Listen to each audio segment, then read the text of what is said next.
Hello my fellow gamer, it's Griffin here and welcome back to another POE 2 video. Today we'll have a look at my level 91 Infernalist minion Spectre build that it is crushing the endgame. Our character has 13,000 energy shield, has 400 plus spirit to support all minions in this build, 5 extremely powerful spectres that are burning all enemies around, attack very fast and destroy bosses in seconds. We also have additional minions that will buff the damage of our spectres and will absorb a lot of damage in the process. We'll go over the gear, gems, passive skill tree and ascendancy. Before we dive in, I just want to mention from the beginning that this is not my build. This is my character that I leveled up to level 91 so far, but I followed Raxx's build, who has played it in hardcore solo self-found, using only gear he managed to find during his own gameplay without dying once. In case you don't know who Raxx is, he's an amazing content creator, an absolute legend when it comes to games like Diablo 4 and Path of Exile 1 and 2, with an inspiring presentation style, clear and very easy to follow.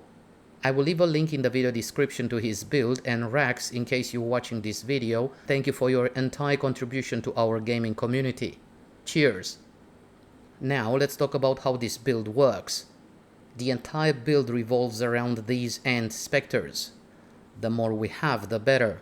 They move fast, attack fast, they are very tanky, can stun enemies and bosses with ease, and we have multiple ways to buff their damage.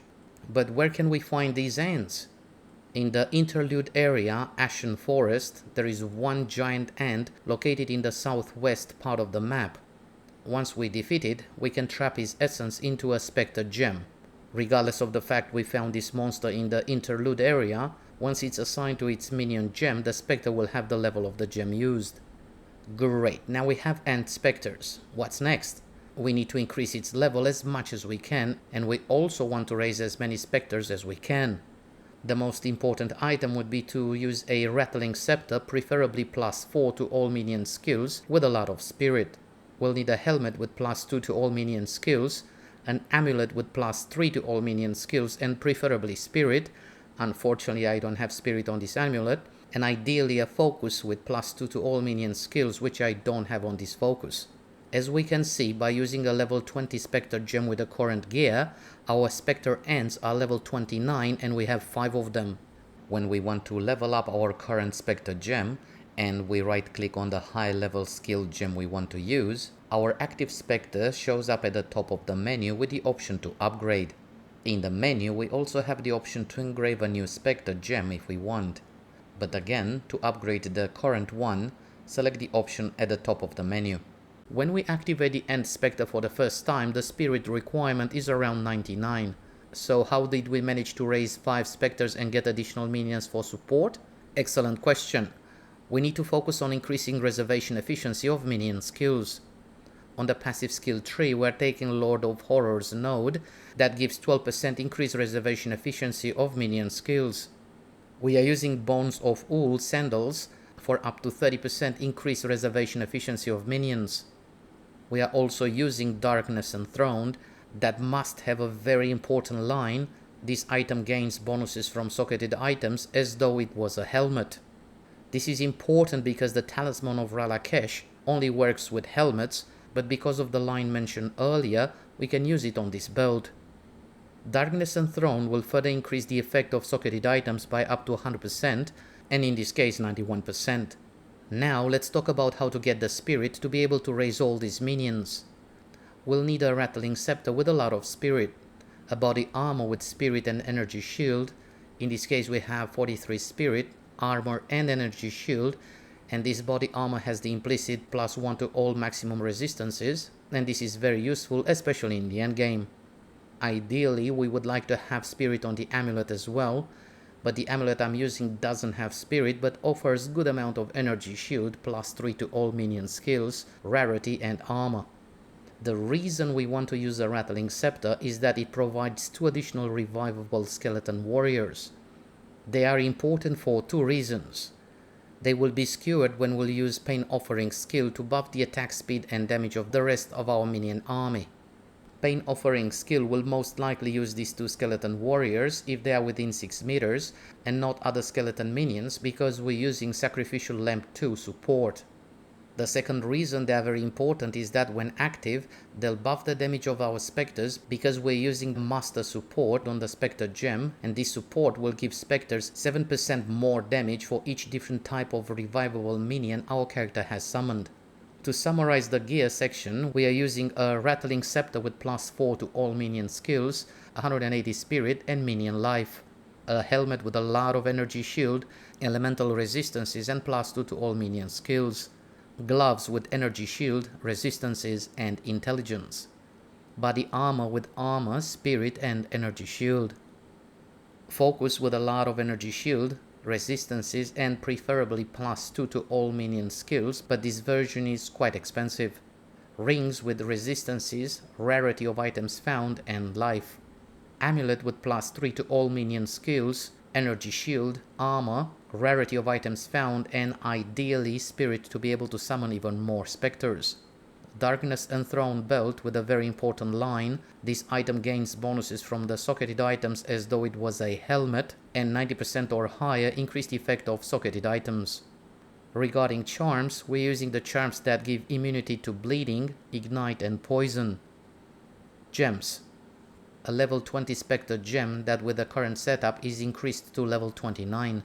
For supports, we're using Feeding Frenzy, Rapid Attacks 2, Master, Fire Attunement and Infernal Legion. Instead of Infernal Legion, we can use Impact Shockwave, Heft or Heavy Swing.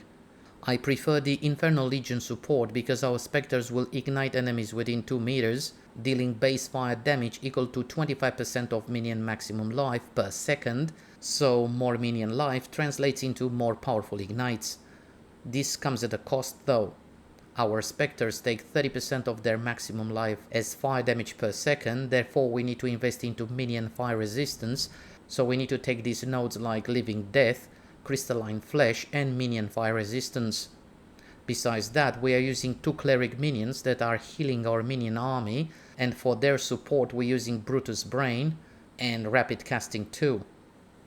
The Infernal Hound is a skill we get from selecting the Loyal Hellhound from the Infernalist Ascendancy, and the Hound always ignites enemies. We are using Minion Mastery, Fire Exposure, Potent Exposure, Hulking Minions, and Fire Penetration. Skeletal Warrior with Elemental Army, Sacrificial Lamp 2, Meat Shield 2, and Last Gasp. We are also using 1 Skeleton Sniper, 1 Storm Mage, and 1 Skeleton Reaver, as they are all revivable minions to buff the damage of our Spectres, because as mentioned earlier we're using Master support for the Spectre Gem. Another amazing skill we're using during mapping is Unearth, that will create bone constructs from the corpses of defeated monsters that will last 20 seconds and will help with map clear. Pain Offering with Physical Mastery, Sacrificial Offering, Dense Macabre and Prolonged Duration 2. This will give our minions more damage and attack speed and lasts 8.1 seconds at level 29 gem. Frost Bomb with Overabundance 2, Spell Echo, Potent Exposure and Rapid Casting 2. Elemental Weakness with Heightened Curse, Focus Curse and Curse Ground. Passive Skill Tree.